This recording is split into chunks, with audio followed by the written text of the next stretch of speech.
بسم اللہ الرحمن الرحیم۔ السلام علیکم، میرے چینل میں آپ کا استقبال ہے۔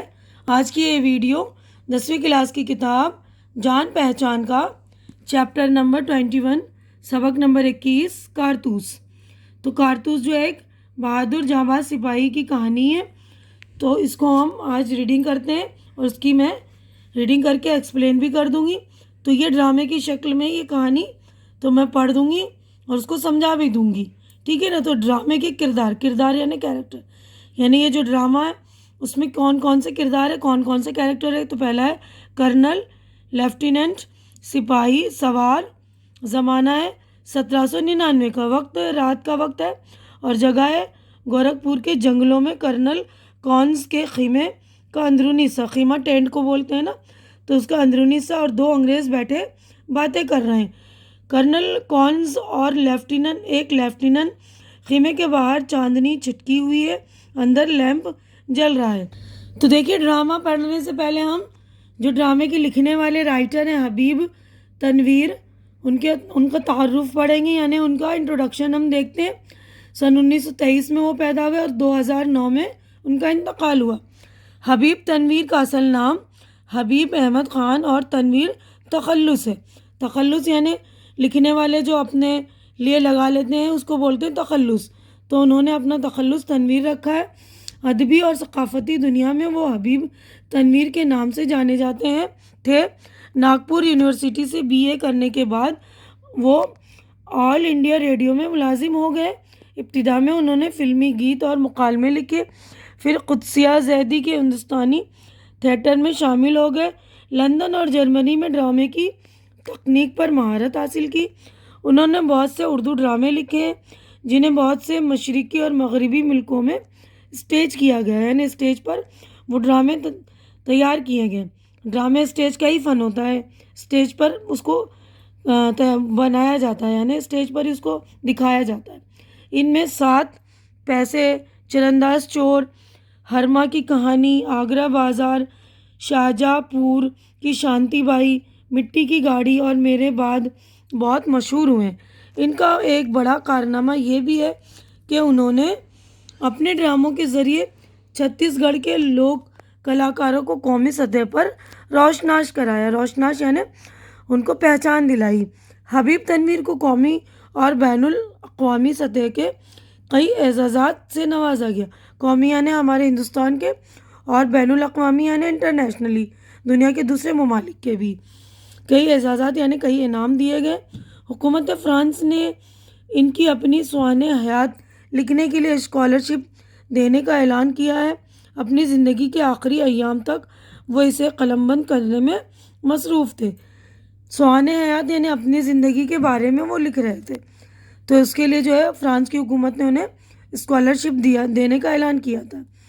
ہندی، بنگالی، مراٹھی اور یورپ کی کئی زبانوں میں ان کے ڈرامے ترجمہ ہو چکے ہیں۔ تو دیکھیے، ہم اب اپنی ڈرامے کی طرف آتے ہیں۔ تو دیکھیے، 2 کیریکٹر ہیں یہاں پر۔ دیکھیے، کرنل اور لیفٹیننٹ دونوں کے بات چیت جو ہو رہی ہے وہ پڑھ رہی ہوں میں۔ کرنل، یہ دیکھیے، یہ کرنل بول رہا ہے جنگل کی زندگی بڑی خطرناک ہوتی ہے۔ لیفٹیننٹ، ہفتوں ہو گئے یہاں خیمہ ڈالے ہوئے، سپاہی بھی تنگ آ گئے ہیں۔ یہ وزیر علی آدمی ہے یا بھوت، ہاتھ ہی نہیں لگتا۔ کرنل، اس کے افسانے سن کر رابن ہوڈ کے کارنامے یاد آ جاتے ہیں۔ انگریزوں کے خلاف اس کے دل میں کس قدر نفرت ہے۔ کوئی 5 مہینے حکومت کی ہوگی، مگر اس 5 مہینے میں وہ اودھ کے دربار کو انگریزی اثر سے بالکل پاک کر دینے میں تقریباً کامیاب ہو گیا تھا۔ لیفٹیننٹ، کرنل کونز، یہ سعادت علی کون ہے؟ کرنل، آصف الدولہ کا بھائی ہے، وزیر علی کا چچا اور اس کا دشمن۔ دراصل نواب آصف الدولہ کے یہاں لڑکے کی کوئی امید نہ تھی۔ وزیر علی کی پیدائش کو سعادت علی نے اپنی موت خیال کیا۔ لیفٹیننٹ، مگر سعادت علی کو اودھ کے تخت پر بٹھانے میں کیا مصلحت تھی؟ کرنل، سعادت علی ہمارا دوست ہے اور بہت عیش پسند ہے۔ اس نے ہمیں اپنی آدھی مملکت دیکھ دی اور 10 لاکھ روپے نقد۔ اب وہ بھی مزے کرتا اور ہم بھی۔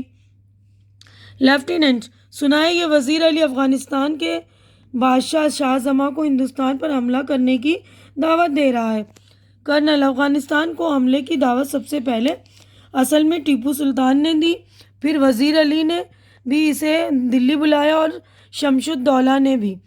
لیفٹیننٹ کون شمش الدولہ؟ کرنل، نواب بنگال کا نسبتی بھائی، بہت خطرناک آدمی ہے۔ لیفٹیننٹ، اس کا تو یہ مطلب ہوا کہ کمپنی کے خلاف سارے ہندوستان میں ایک لہر دوڑ گئی ہے۔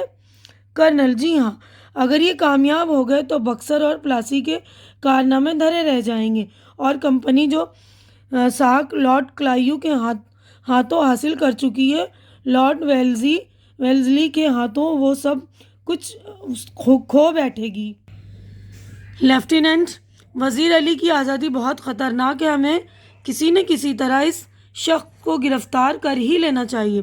کرنل، پوری ایک فوج لیے اس کا پیچھا کر رہا ہوں، اور برسوں سے وہ ہماری آنکھوں میں دھول ڈالے انہی جنگلوں میں پھر رہا ہے اور ہاتھ نہیں آتا۔ اس کے ساتھ چند جانباز ہیں، مٹھی بھر آدمی، مگر یہ دمخم۔ لیفٹیننٹ، سنا ہے وزیر علی ذاتی طور سے بہت بہادر آدمی ہے۔ کرنل، بہادر نہ ہوتا تو یوں کمپنی کے وکیل کو قتل کر دیتا۔ لیفٹیننٹ، یہ قتل کا کیا قصہ ہوا تھا کرنل، قصہ کیا ہوا تھا؟ وزیر علی کو معزول کرنے کے بعد ہم نے اسے بنارس پہنچا دیا اور 3 لاکھ روپے سالانہ وظیفہ مقرر کر دیا۔ کچھ مہینے بعد گورنر جنرل نے اسے کلکتے طلب کیا۔ وزیر علی کمپنی کے وکیل کے پاس گیا جو بنارس میں رہتا تھا، اور اس سے شکایت کی کہ گورنر جنرل اسے کلکتے میں کیوں طلب کرتا ہے۔ وکیل نے شکایت کی پرواہ نہ کی، الٹا اسے برا بھلا سنا دیا۔ وزیر علی کے دل میں یوں بھی انگریزوں کے خلاف نفرت کوٹ کوٹ کر بھری ہوئی ہے، اس نے خنجر سے وکیل کا کام تمام کر دیا۔ لیفٹیننٹ، اور بھاگ گیا؟ کرنل، اپنے جاں نثاروں سمیت اعظم گڑھ کی طرف بھاگ گیا۔ اعظم گڑھ کے حکمرانوں نے ان لوگوں کو اپنی حفاظت میں گھاگھرا تک پہنچا دیا۔ اب یہ کارواں جنگلوں میں کئی سال سے بھٹک رہا ہے۔ لیفٹیننٹ، مگر وزیر علی کی اسکیم کیا ہے؟ کرنل، اسکیم یہ ہے کہ وہ کسی طرح نیپال پہنچ جائے، افغانی حملے کا انتظار کرے، اپنی طاقت بڑھائے، سعادت علی کو معزول کر کے خود اودھ پر قبضہ کر لے اور انگریزوں کو ہندوستان سے نکال دے۔ لیفٹیننٹ، نیپال پہنچنا تو کوئی ایسا مشکل نہیں، ممکن ہے پہنچ گیا ہو۔ کرنل، ہماری فوجیں اور نواب سعادت علی خاں کے سپاہی بڑی سختی سے اس کا پیچھا کر رہے ہیں۔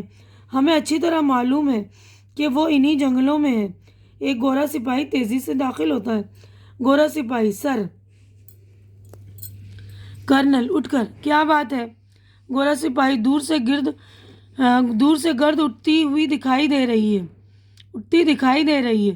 کرنل، سپاہیوں سے کہہ دو کہ تیار رہیں۔ سپاہی سلام کر کے چلا جاتا ہے۔ لیفٹیننٹ، جو کھڑکی سے باہر دیکھنے میں مصروف تھا، گرد تو ایسے اڑ رہی ہے جیسے پورا ایک قافلہ چلا آ رہا ہے، مگر مجھے تو ایک ہی سوار دکھائی دیتا ہے۔ کرنل، کھڑکی کے پاس جا کر، ہاں، ایک ہی سوار ہے، سرپٹ گھوڑا دڑائے چلا آ رہا ہے۔